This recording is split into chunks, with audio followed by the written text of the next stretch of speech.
Welcome to day 2 of our free agent profiles. Today we're going to be talking about Marquise Hollywood Brown.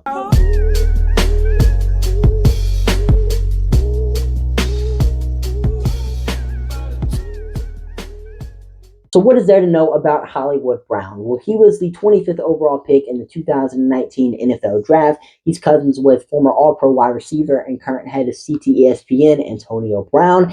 And Brown, in his 5 years in the NFL, has one season over 1,000 yards, which came in 2021, where he posted 91 catches for 1,008 yards and 6 touchdowns. And every other season he's been in the league, he's either had 700 yards or 500 yards receiving. That's it. He's either been a 700-yard receiver or 500-yard receiver. And he does have a bit of an injury history as well. He's missed time every single season he's been in the NFL, which definitely isn't the best thing for, the Jets, especially a team that has been dealing with a lot of injury history throughout their career. But with speedy, fast wide receivers like Marquise Brown, injuries are definitely something you always have to worry about. But it's not like Marquise Brown is tearing ACLs and missing a ton of time each season he's been in the league. Like, I want to say the most time he's ever missed in a season was 5 games, 6 games. It's never been too many games missed for Marquise Brown, but the injuries always seem to be nagging for him, which is definitely something to keep in mind, especially for the New York Jets.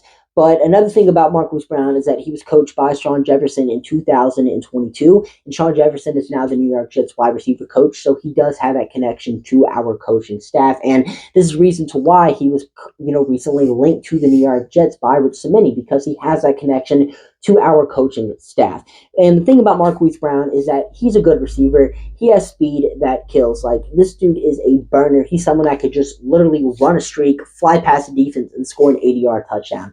That's the type of receiver Marquise Brown is. And yeah, that does come with injuries, but it also just doesn't come with him being, the best receiver. I'm not going to say he's a one-trick pony, but he's not a elite receiver.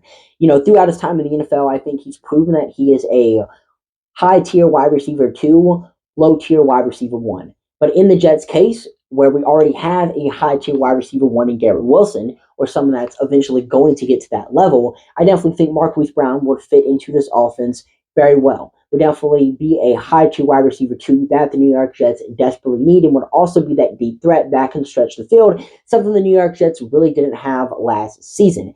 His market value according to Spot Track is $14.8 million, so basically around $15 million. And while that is definitely a bit steep for Marquise Brown, if he comes down to it, I definitely would pay that. I would definitely try to sign him for, somewhere around 13 to 14 million. But if it comes to it, I would pay Marquise Brown 15 million. Is he my first choice to be this wide receiver 2 alongside Garrett Wilson? No. The free agent that we profiled yesterday, Calvin Ridley, definitely would be my number 1 choice. But overall, Marquise Brown would definitely be a solid addition to the New York Jets offense, and someone I wouldn't be mad at them signing. Are you guys interested in the Jets potentially signing Marquise Brown? Comment down below. But I'm your host, Jared, signing off for now. See you guys later. Peace.